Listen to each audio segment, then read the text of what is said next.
Kevin, that's a show. We talk about things you want to know. Remember that terrible show? Was that Dance Fever? It's a lie. It was a lie. That was so corny. Okay. Welcome to WKKS, the Wendell, Kevin, and Kevin Show. I'm your host, Wendell Watkins, and we are joined by two Kevins, Kevin Robinson and That's Kevin me. Thompson. Glad you can join us for a discussion about anything and everything. Let's get right into it. But first, Kevin Robinson has a wonderful story. Has a wonderful story about what? Back in Hampton and I know what you're talking about. Here it goes. It's a lead-in for this one. Yeah. Okay. So I was a mass media major at Hampton University, but it was called Hampton Institute back in the covered wagon days when I went. And we did as part of our class, we did a live cable television program that was, it was broadcast live. It used all students, and students were the talent, and we were the crew as well, camera, everything. We did it all. And every week we would do this, we would get a call at the end of the show from Dr. William Kearney. May he rest in peace. His 20th anniversary is coming up. He would call us and tell us, well, this is what you did right. This is what you can improve upon and all that. So this one particular show, everything was going perfectly. It was the staff, the people on the desk didn't flub one word when they were reading. The camera shots were very crisp. Everything was just beautiful, And Joey Jackson from Chicago, he was doing that. He was directing the show. And then Joey, when we finished, man, we all started yeah, man, it's great. We did a great show. And then we got the phone rang. We knew it was Dr. Kearney. As Dr. Kearney gets on, he said, I just want to tell you guys, that was perfect. I have no qualms about anything, no criticisms, nothing. It just beautiful. I'll see you guys in class tomorrow. And then Joy says, all right, let's get the tape. We can each make a copy of it, for our resumes. And the guy on the tape machine said, I forgot to press record. Yeah. And the whole place went dead quiet. Now, I can't remember the guy that was on the machine, but I know it wasn't me. So if there's anybody from Hampton that's listening to this, if I did that, don't tell me, okay? but I know it wasn't me, because if it was me, I would have remembered. Right. What's up to it? Now, wasn't that the director's job to do that? No, we had a guy actually on the tape machine. So he would say, okay, we're ready to record, and he didn't press it. So action. Yeah, and that's what happened last week. That's a great lost tape. Yeah. No. You tell your story, Wendell. Tell your story. No, tell your story now. That's what I'm saying. That's what happened last week here. We're doing the show, and at the end of the show, it went pretty good, I thought. But there's a button to record, and a second button to record, and I forgot to push it. Or I didn't push it. One way, I didn't forget to push it. I didn't push it. Did you push it today? I pushed it today. Okay. Pushed it real good. Pushed it real good. Kevin. Kevin. The funny part about that, you weren't on that particular show, because that's when the storms had knocked out the power to your house. Yeah. At least that's what you told us. I think you just didn't pay the bill like you usually do. But that's the boss's job.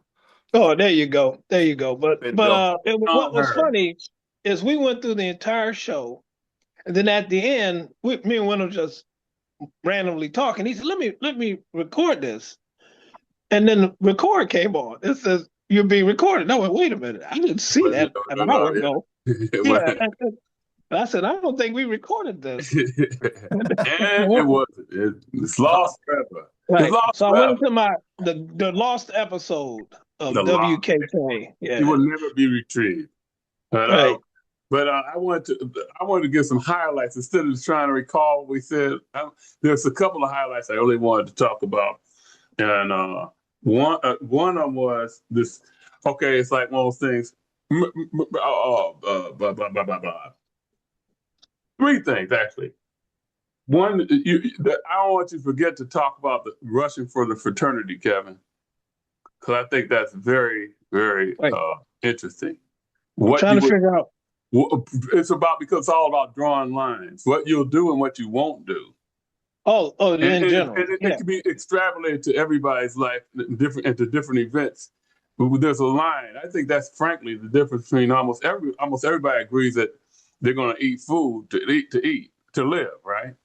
But we draw a line. Some people draw the line at vegetables. Some people draw a line at meat. Some people draw a line, whatever they draw a line. But we all draw lines at different places. That's where the contradictions come in. And that frat thing you were talking about. But also there was okay, maybe we should just go with that, because I wanted to mention this thing about, especially after seeing the second episode, to anybody that saw that, to make a point of that the actual number of remember we talking about the Arab community in Dearborn and Trump, and it turned out it's like really less than it was like, what was it now? Was it five actual Arab people? It was 10% who voted for Trump. Yeah, in Dearborn, tops. And I think that when we're outside looking in, we tend to monolithicize a group as one way or another. When we're on the outside looking in, it's like, those white people, those black people, those Arab people, and it's like it turns out it's a small, but it sticks in your mind. And that's that picture I was talking about that time we were making that movie, and there was a crew of 5 people, and 2 of them were white, and it was an all black neighborhood on my old route. Pretty much all black neighborhood. And this one black woman walked out of her apartment. She said, "What are these white people doing here?" I said, all these white people. But in the context of where she was coming from, it was all these white people, because it was 2 white people. And I get that all the time. Oh man, I know you have. That's the thing. I know we can get to the story about the frat group, but I know you got a lot of stories from not just Hamtramck, but from delivering mail in over there in Zone 11. I know because you were kind of a standout character in so many different ways. Outside the fact you're 9 feet tall and always walking around scratching your butt. God damn, man, bad habit. I know you like my butt. It's called Stinky Finger. Stinky Finger. Stinky Finger. Mr. Stinky Finger. All them people were from they were from Yemen on my route. It was like 90% people from Yemen. Yeah, it was pretty cool. They're always trying to convert me. They were trying to tell me I'd get 70 virgins. And I said I couldn't handle 70 virgins. Let alone one. But then they were sweet, man, sweet people. I loved them. It was a lot of fun over there. And then the call to prayer every day. Sometimes a couple of those times I could handle one. I feel that I could handle one. I remember the one time I was walking along the mosque there, and the call to prayer, and they had the loudspeakers out, man. I jumped, man. It scared the hell out of me. But then they had the one time they had different people singing, I guess. And then at one time they had this guy sounded like Mel Torme or something, man. He was singing the call to prayer. I had to stop and just listen to it. It was beautiful. Oh, wow. Hey. But most of the time it was just some guy from the corner.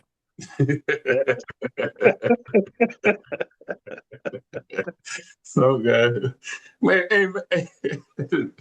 Okay, wait a minute. Just so I can say it, because I don't know what we're going to talk about. We're trimming down times now, but just say it. Steve Marriott. Okay, I said it. But can you tell the story about the frat rush, please? Because that has a lot to do with life in general. Yeah, well, just in general, talking about fraternities, when I was in college, and, this guy got into a discussion about, I said, well, I'm not interested in pledging because of the physical abuse that goes on with it. And the embarrassment, frankly, the embarrassment of it. And And he just indicated to me that, oh, well, maybe you just can't handle it. And I was like, no, I don't want to handle it. That's the difference. I said, I don't, I've seen people, they've been paddled and get out there, call me, master and all this other bullshit. And I'm not saying this is all fraternities, but this is what I saw, and then, Spike Lee talked about a lot in school days, which is Spike Lee went to school right around the same time I did. He went to Morehouse. And I remember some of the fraternities got on him and he said, I took it easy on y'all, which was pretty interesting. But I find it's just so strange that people want to be a part of something so bad that they will allow certain things to happen to them that they would never take in any other course of life. Now, you had that, the biggest one that really bothered me was happened a few years ago. I believe it was in Louisiana. And there was a band, and they're notorious for hazing as well. And this young man runs down, he had to run this gauntlet when they got on the bus. He had to run the gauntlet from the front of the bus to the back of the bus where they were beating him with their instruments. Uh-huh. And they ended up killing him. Yes. Ended up killing the guy, and some people, well, he didn't have to do that. Well, yeah, that's true, but at the same time, people make things so palatable to us that some people say, I want to be a part of that.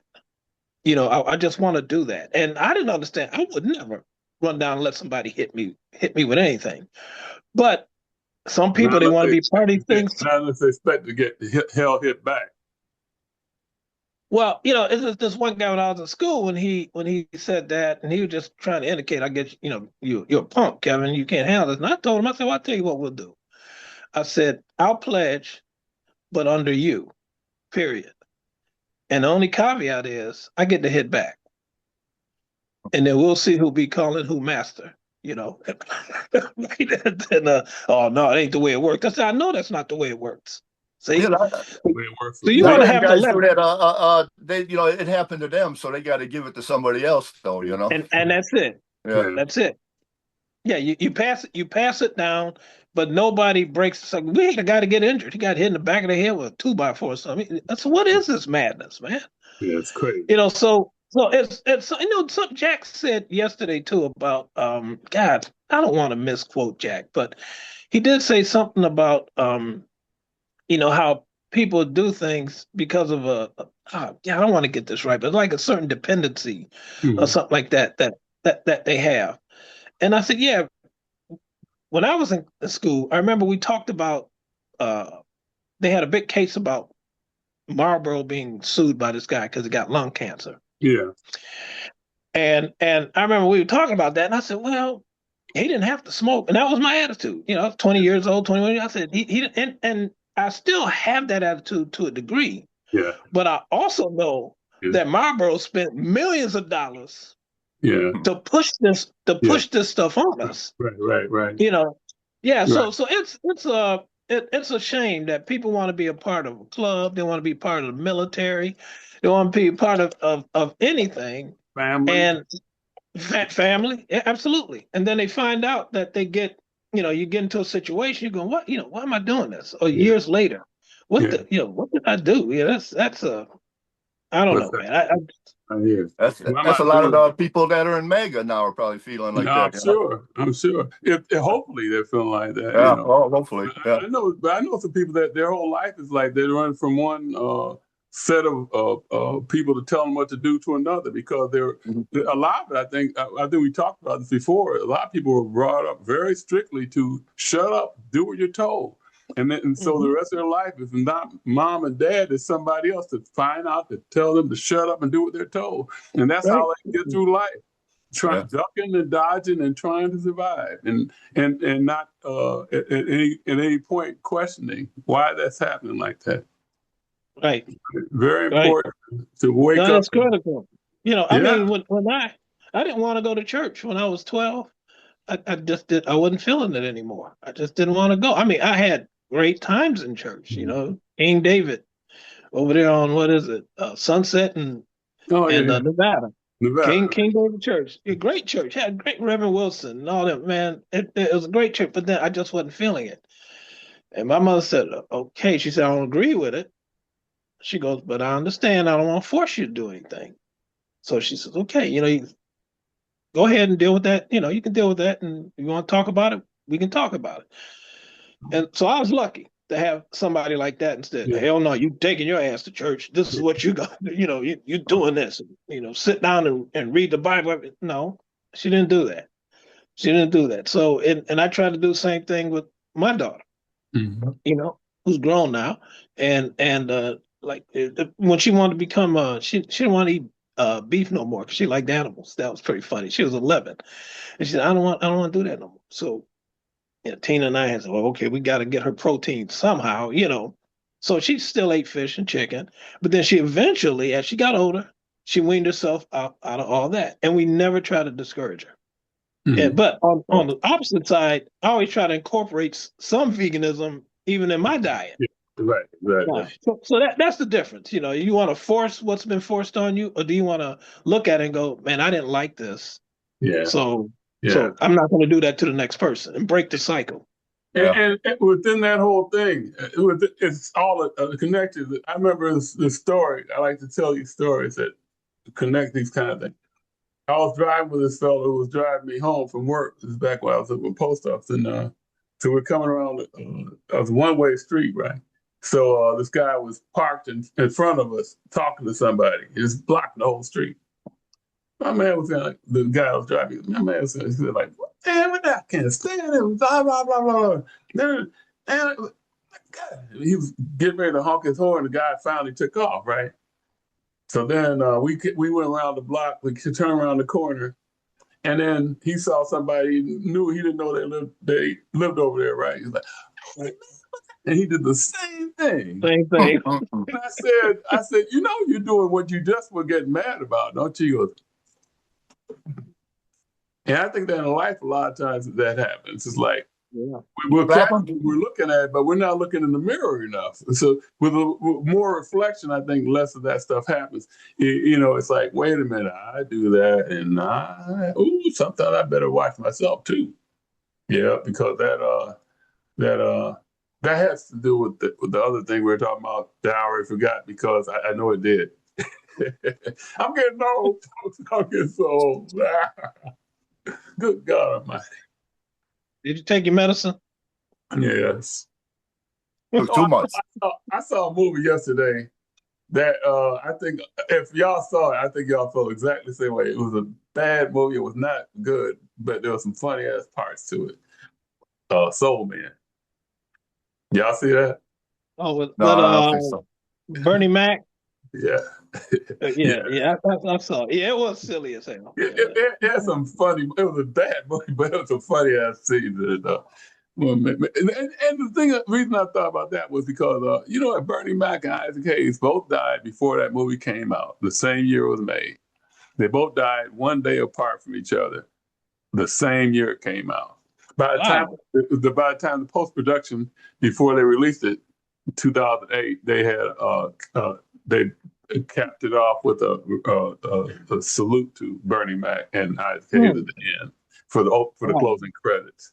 So I saw like that. Yeah, I saw Isaac Hayes live at a Taste Fest in Detroit years ago. That was great. And then I saw him. I was like going into a Greek restaurant. No, I was coming down, going towards a Greek restaurant, and I saw Isaac Hayes dressed in all African garb, walking with his wife. And I said, "Man, you Mr. Isaac Hayes?" And he's like, "Yeah, how you doing, man? How you doing?" That's the last time I saw him. You were bad. Yeah. Like I said, it's funny too. I posted on my Facebook. I posted one of my favorite songs by him, "Never Can Say Goodbye," and this guy I met on the. What is that? Do you see your mama? Do you see your mama? I said, who wants to see your mama? Anyway, but this guy that I met on the train who's from Thailand. He wrote when I put that up there. He wrote that was the first concert he saw was Isaac Hayes, coincidentally, and it was the first big. I saw some small time entertainers, like in there, but the first national, international star I saw was at the Olympia. It was Isaac Hayes. For the Olympian. Man. Yeah, it was a tribute to Muhammad Ali, a tribute to the champ, Muhammad Ali. That's what they called it. Remember I told you I was there? Huh? When I told you I was there that day? You were there too, yeah. We were picking up Mitch's mom. She worked there, and I was sitting there. We were watching Muhammad Ali up there. It was hilarious. He was talking about he said something about in Africa, the king of Africa is a white man. Me and Mitch were cracking up, man. It was wild. I guess I was the only one that wasn't there then, huh? Yeah, the only one. Yeah. Three. Well, all three of us were at the Alice Cooper show, April 4th, 1973, was it? 73, yeah. 73. You weren't there. I thought you were No, there. I was never there. I never seen Alice Cooper. No. Man, I got you mixed up with another. It was the other Kevin. That Kevin. That one. Yeah. No, the other Kevin. The other kid. Oh, the other plan. For that old Monty Python, the Piranha Brothers. They first they would ask you if you have any money. If you didn't have any money, they'd beat you up. That didn't work. So they had another plan they called the other plan, where they asked for money. No, they asked you for money, and you gave them money. No, I'm sorry, I messed the whole thing up. Never mind. Whatever it was this. What was it? This what worked or something? Yeah, at the end they finally, because first they threaten them, and they don't give them the money, they leave them alone. And then they had the other plan, which was they gave them the money, they beat them up. That didn't work. So they had another plan they called the other plan, where if they gave them the money, they leave them alone, but they didn't give them money, they beat them up. This, for the Piranha Brothers, was the turning point.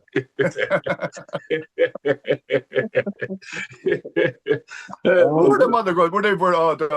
They were priests, but they were gangsters or something. What was another one? What was that? Michael Palin and was it the Inquisition or something? What's that? What was it when they were in the Inquisition or something? They were like gangsters. French Inquisition. No, that's a different one. That's different. They had hilarious. They were hilarious. They had a nun gang at one time. All dressed, they were all beating up people, pushing them out of the way and stuff. Oh, the old ladies. The old ladies. Yeah. This old age thing, man. I'm getting like harassing people together. Yeah.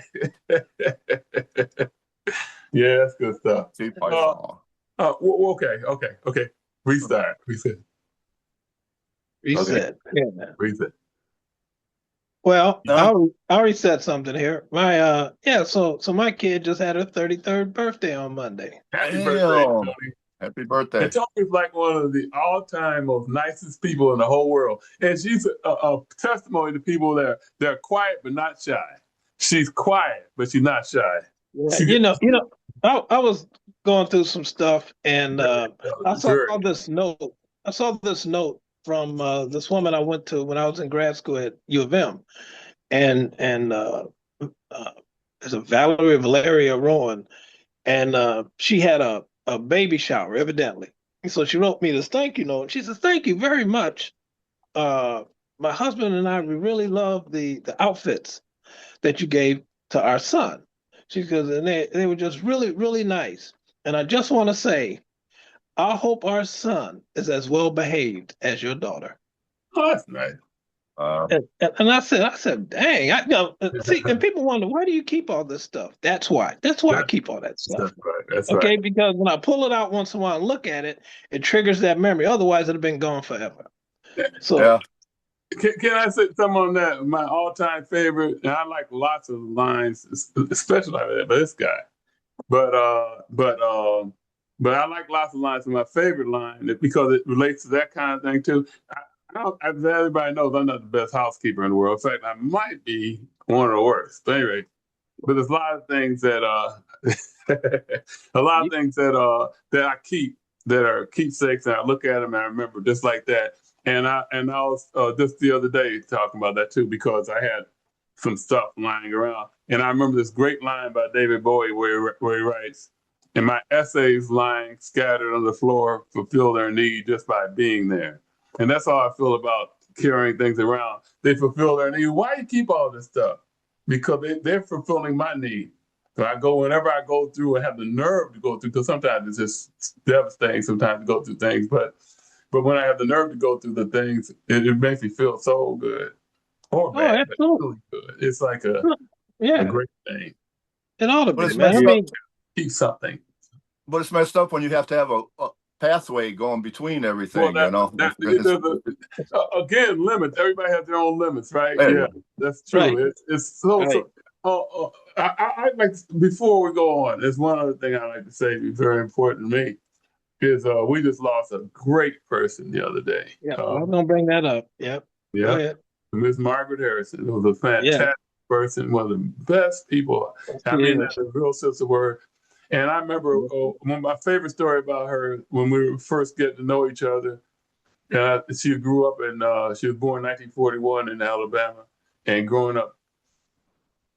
Anyway, she grew up there, right? And I remember asking her, I said, when you were growing up in the 40s and 50s, what did you want to do when you grew up? She said, I wanted to get the hell out of Alabama. and she did. She moved to New York, and she raised a fantastic family. And her daughter ended up meeting and falling in love and marrying my son. And I'm so glad for all of them. And Margaret was the beginning of that. So goodbye, Margaret. Yeah, I just want to say, I met, I didn't know her, of course, not as well as you did, but I met her, and every time I met her, I thought she was one of the most pleasant people that I've ever met. And what really moved me yesterday when I was reading, the tribute on Facebook was, I believe Tracy said, hey, she passed away peacefully amongst family, and they were singing songs. Sometimes she would join in, but she passed away holding her daughter's hand and Zoe's hand. And I said, that's the way you do it, man. We should all be so lucky to pass away around people that we really give a damn about. Because so many people die alone. Mm-hmm. But that's a testament to the life that she lived, and she deserves that. Mm-hmm. Very well, man. So, but condolences, man, to everybody. Yes, indeed, Margaret Harrison. Well, okay. Yeah, we got a few minutes left, so. Good note. I got a hole in one the other day. My first hole in one. Yeah. Really? Great story. Albeit, it was on the third shot. I was playing 3 balls. The first 2 came up short, one left, one right. The second one went right down the middle. I didn't even see it go in the hole. By the time I went up there, I thought it went over the green. I walked around to the end. I couldn't find it, so I walked up and there. I looked down. It was in the hole. I said, "What?" Wow. But it was the third shot, like Wendell's hole in one. Wendell had one too. I had a hole in one. But it was on what? Me and Kevin was about 20 years ago. It was a par 3, and I shot the first one, was horrible. So I got nobody behind us, right? So I took a mulligan, and the mulligans would land in front of the green, as I recall, and it kept rolling. It rolled up. I said, "Damn, it looks like it's near the hole." I think you knew it before I did, didn't you, Kevin? It was funny because you sculled the shot. The second one was a skull, and it just went like a line shot. But it kept on going. but the pin was leaning so that it stopped the ball from going in the hole. But it was like the ball was right there. I remember. Oh, just moved the pin over and it fell into the hole. Yeah. It was wedged there. Yeah. Now, how many yards, Kevin? How many yards for your hole in one? I asked him. That was about 135, I think. He's a 9-iron. Yeah. Right, 9-iron. Remember Herman Munster when they say, how far is the hole? They 500 yards. They give me a 9-iron. And then Herman hit a driver. And I remember Eddie said, "Oh, Pop, you hit that 1,500 yards." I'm gonna have to look that one up. I don't remember that, so. Oh man, that Munster. Anything Herman did as a sport was hilarious. When he played baseball, that was a classic, man. That was a classic. Yeah, it was. And they'd have it. They'd film it like in fast motion or something. That's automatic laugh for Kevin Robinson. That's right. Anything. You can show me a funeral in fast motion. I'll start laughing. How about Mr. Ed? Mr. Ed played baseball. That, Was over right. there. I think, yeah, when Ed slid in the home plate. He slapped the catcher, jumped up. And you saw all four of the horse's legs sliding in the home plate. Man, come on. It's so stupid. Remember when they hit the ground ball to Herman? They said, now that guy's going to try to knock you down from first base. So you got to stand your ground. So they hit the ball to Herman. Herman grabbed the ball. The dude ran into Herman and then rolled over backwards twice. And then Herman threw it to first base. And he got, he fucked up. Nobody wanted to play with him anymore. Everybody said, oh, forget this, man. I think they were the Dodgers. It was the Los Angeles Dodgers. Yeah, they always used the Dodgers. And they got the Beverly Hillbillies. Leo got on Leo DeRocher, Don Drysdale, they got on TV a lot. I remember Don Drysdale and Leave the Beaver, too. Oh, wow, that's cool. Okay. Right. Yeah. What's the pitcher? Ellie Mae, wasn't she a pitcher then? Or was it Jethro they were trying to get? The Dodgers. I don't remember. I think it was Ellie Mae. She was throwing the ball real hard in that or something like that. Or maybe even Granny. Who knows? Jethro was too busy being an intellectual. Yeah, intellectual. Yeah. That when they said they sent Jethro to I guess school to learn how to be a secretary, and he said, well, can you type? And he says, yeah, I could type. They said, okay, well, we're gonna time you for 1 minute. So they said, go. And he could, he's typing his butt off, man. They're like, oh my God, this is fantastic. And then they said, okay, would you please read what you just typed? And he goes, oh, of course. He goes,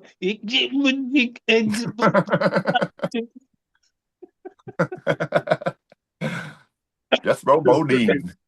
He's still alive, isn't he, Wendell? Yeah, he's still alive. Only regular on that show is still alive. Only one. Yeah. Deed. They're all deed. They're all deed. Well, like the guys, those all still game. They're all deed. Yeah. But what's called? Well, there's a couple of people still alive on the Mustards though. Butch Patrick's still alive, and and Blossom Rock is still alive. Yeah. No. Blossom Rock. Blossom Rock. There's something about her. What was it now? She's I forget. Singer. Yeah. And she's got a relative that's no, she's older. It was something. No, she's been there for years, but there's something about her that was very trivia worthy. But I can't remember what it is. My favorite show back then in the '60s that I still liked it because at the time it was Wild Wild West. But when I look at it now, that's really doesn't have an edge for me at all. But the one that's still funny to me and still just as good as I saw it the first time 60 years ago is Green Acres. That show is hilarious to me. Oh, Green Acres, man. Green Acres is funny.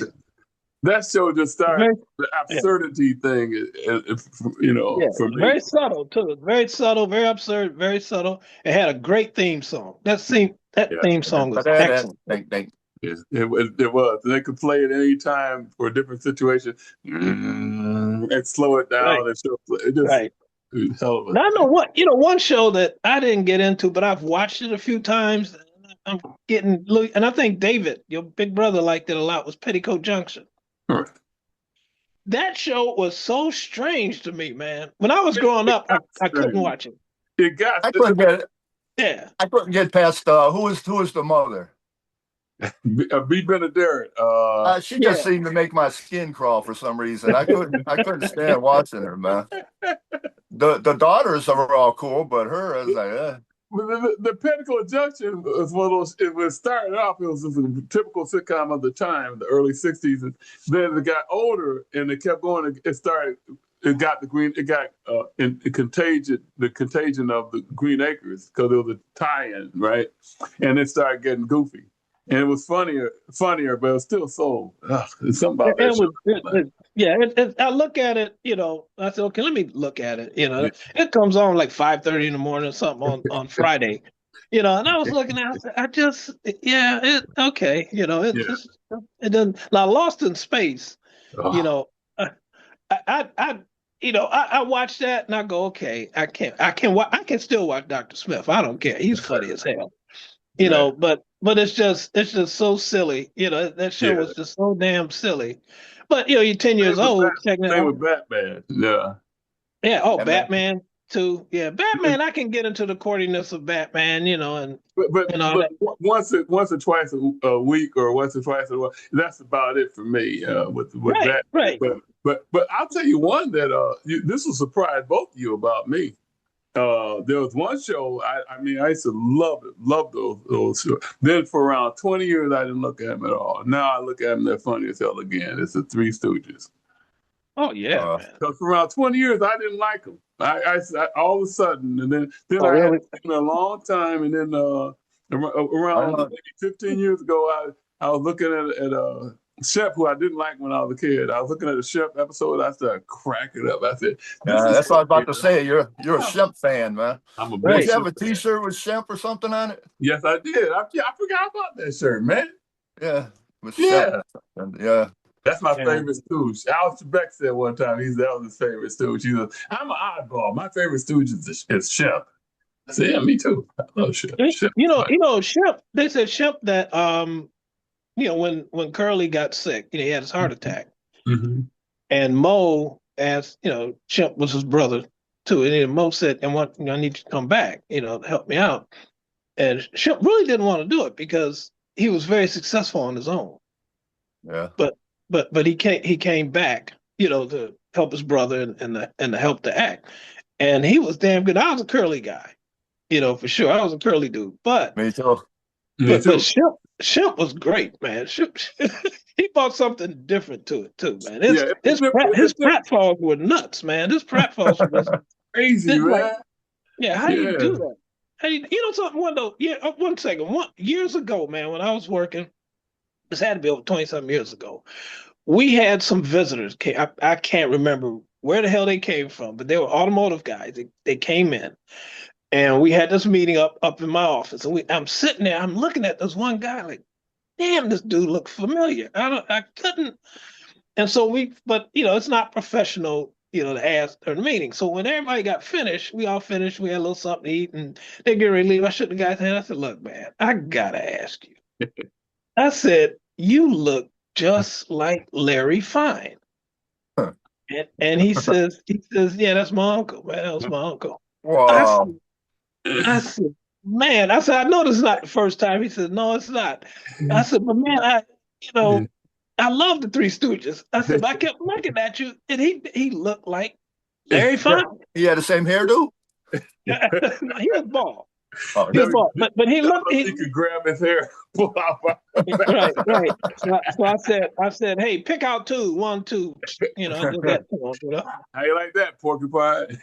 Yeah, and then I said, he said something to me. I said, "Shut up." You know, no, I didn't. but the Three Stooges are a perfect example of that whole thing about like Curly or Shep or Joe.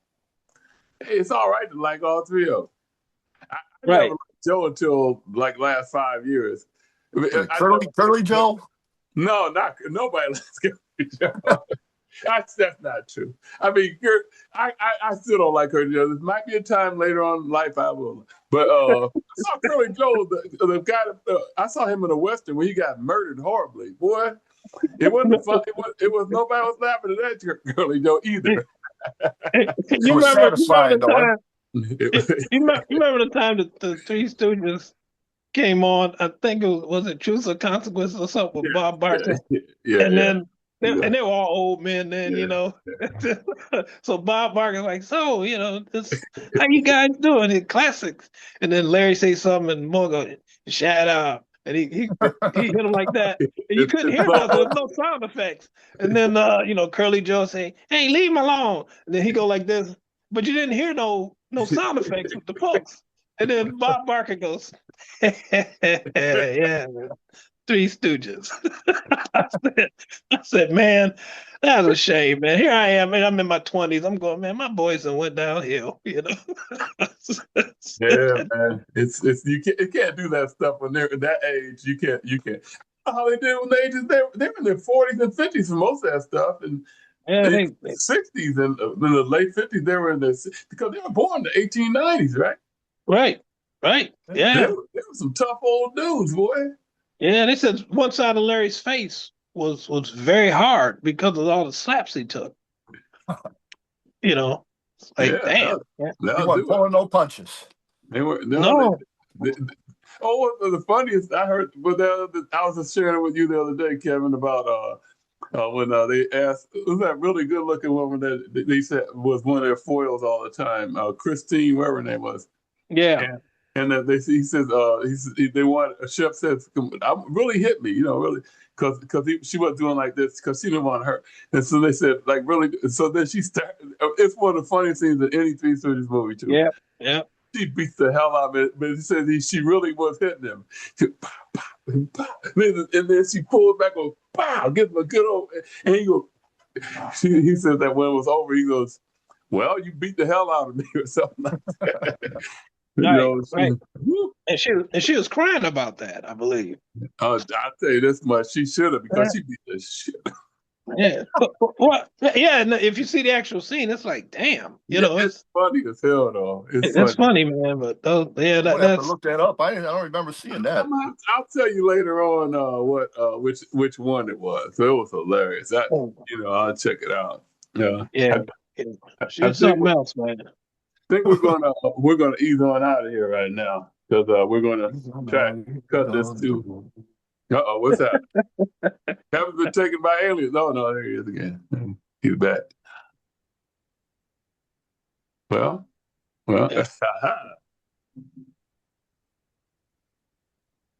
Yeah, I'm gonna have to get a stand or something. On that note, what you say? I'm gonna have to get a stand because I'm getting sick of holding this in my hand for an hour. Oh yeah. That's what I got. I got a stand. It's mic stand, and there's a hook up there that holds the phone. Pam turned me on those because during the pandemic there was these Zoom things, and she said, "Get a stand." I got a stand in this. Or you can just, if you get figure out a good way of putting some pillows together, the same effect. I'm gonna do that. I don't want to get too comfortable though, because I might, stand up during the show and you find out I'm not wearing any pants or nothing. You not either? Oh man, I thought I was the only one ever. Oh no. Please don't. Yeah, please don't. No. I don't want American stuff too much. You know what I'm saying? And you remember when you were talking about a disarray your house was? You remember the time years ago I took a picture of your living room and I said it's designed in early American mayhem. Absolutely. I never forget that. Early American mayhem. One of my better lines. Good call. One of my better lines. That was a very good line. I still remember that. I think Audrey repeated very good line. Early American mayhem. And that's on this speaking of mayhem, we'll let this go and we'll try it again next week. See if we get it right. Absolutely. And, all right. It was very nice to see you all as always. Very, very good to see you. And I'm glad that the people that are looking at us, I really appreciate it because I think there's a lot to be said from this cold, old, logical dudes. Us three. And next week we might have a guest with us. And from time to time we will. And I think that next week we will. So cool. Hang loose. All right, everybody. Peace. All right. Peace and all that. Like Batman would say. Okay. Yeah. All right. Press the button, Wendell. Press the button. All right, Cam. See you later. All right, brother. Take care, man. See you one day out. Yes, indeed. Wendell, Kevin, that's a show. We talk about things you wanna know. From the bay we come to you with the freshest point of view. Watkins leads the way.